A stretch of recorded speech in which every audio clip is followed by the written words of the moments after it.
Chapter 10, More Than Just a Pretty Face, by Saeed M. Masood. Chapter 10. I hate sunshine, despise it. I know that the sun is necessary for life on Earth and stuff, but if it could be a little less of it in the mornings, that'd be peachy. You know those weird people who wake up smiling, ready to face the day? Yeah, I'm not one of those awful, horrible, no-good people. I get up like a human should, mildly irritated and generally pessimistic about what will happen during the next 18 hours. That particular day, I was following my morning routine, cursing and covering my eyes with a pillow when the phone rang. What kind of monster calls you in the morning on a weekend?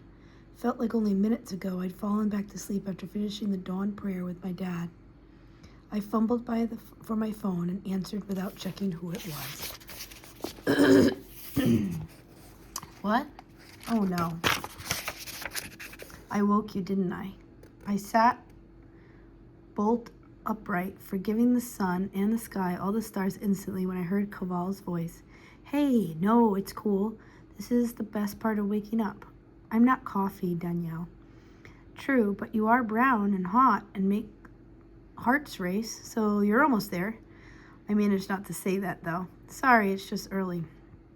It's 10:30. Yeah, what's your point? Nothing, I guess. Hey, I was wondering if you got enough on Churchill to come over. I wrote you some notes. I don't mean to bug you about it, but I know the other picks are really buckling down, and yeah, sure, I'll see you in an hour. We live 5 minutes away. I know, I said, but I've got to do my hair, and I've got my weekend skincare regimen. Ugh, you're such a girl. I'll take that as a compliment, Kaval laughed. Just get over here when you can. I'll be home. What Kaval failed to mention was that she was going to be home alone. Was that why she invited me over? If it was, what'd it mean? If it meant anything. I gave an awkward little wave when she opened the door. Her hair was wet and undone, and she looked very different. It took me a moment to realize that it was because for the first time in many years, I was seeing her without makeup. She still looked beautiful. You're early. I didn't get a chance to get ready. You look good, I said. Whatever, I've got nothing on. Except clothes, unfortunately. I gasped as soon as I said that out loud. That thought had been just for me. Luckily, Kaval giggled. Get in here. It's okay if we go up to my room? Yeah, sure, yes. You know where it is, right? She held up soaked locks of hair unapologetically. I'm trying to go dry my hair. I made my way through the sprawling, opulent Savari home. I was very familiar with it. Not only because I'd spent so much time at Saurabh's place growing up, or even because I came over to so often to cook for Ms. Savari could take credit for, but also because the floor was pretty similar to my parents' house. Of course, unlike my parents, the Savaris actually had money, and it showed in the eclectic decorations on walls and the hand-woven rugs running the length of the entire corridors and the heavy, substantial nature of their furniture. My mom got our furniture at IKEA, and my dad grumbled endlessly about having to put it together with my less than enthusiastic help. Thinking about it now, I could understand why my mother was so reluctant to ask for Kaval's hand for me. Her life would be different in our house, way different actually. When I moved out of my parents' place, it wasn't something Kaval would care about, though, if we were in love. Mom was just old-fashioned in her thinking. I got to Kaval's door, knocked for some reason before letting myself in. It was an awesome room, which smelled like cotton candy and peonies. On the wall by her bed, there was a huge poster of an old dude with weird hair and his tongue sticking out. Isaac Newton, I think? Or was it the guy who discovered gravity? Einstein. Did Newton discover gravity? Whatever. I know there was the apple involved. Next to the poster hung a massive television, and across from that was a giant collage of pictures of Kaval, obviously taken by a professional in a photo studio. Was having their pictures taken and put up in their room something people did? Was it something I should be doing? Anyway, she had a white desk with nothing on it but a MacBook Pro and a solved Rubik's Cube. I picked it up and messed around with it, then looked for somewhere to sit. It was weird to sit at someone else's desk. It was way weirder to sit at a girl's bed. I decided to plunk myself on a giant purple beanbag and was lying in a corner. I have to admit, I got pretty absorbed in that stupid puzzle.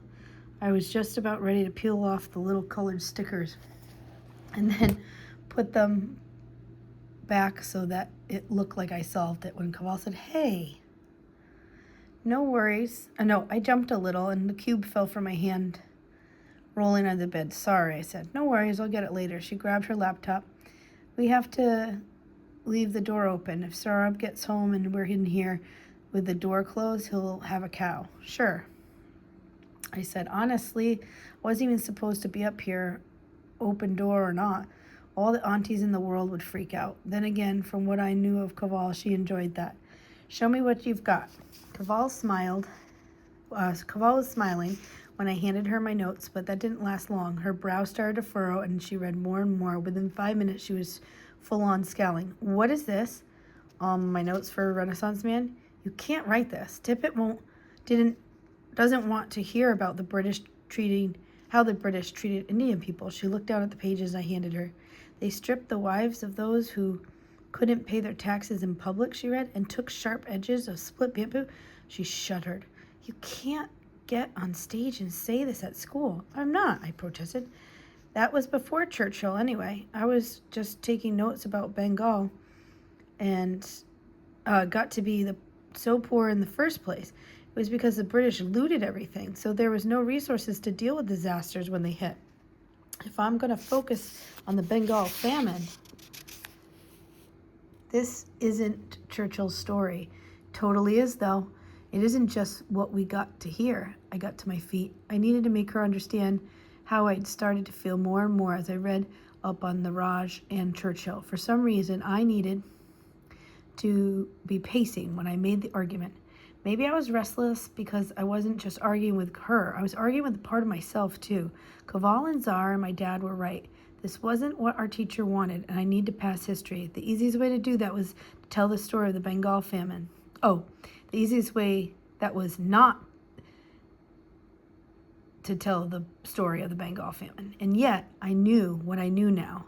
I'd seen what I'd seen. The thought of going up on stage and pretending Churchill was gruff, old-school hero everyone thought he was, well, it was unthinkable. Okay, so not unthinkable exactly, because I was thinking about it, but pretty crappy.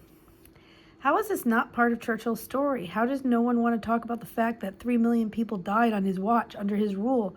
Slow, painful, brutal deaths. And do you know what he said? Famine or no famine, Indians will breed like rabbits? She bowed her head. 3 million people, I Googled it, and that was half of all the people in Denmark or Finland or Norway. Do you think we talk about Churchill the way we talk about him if he'd done that to 3 million Danes or Finns?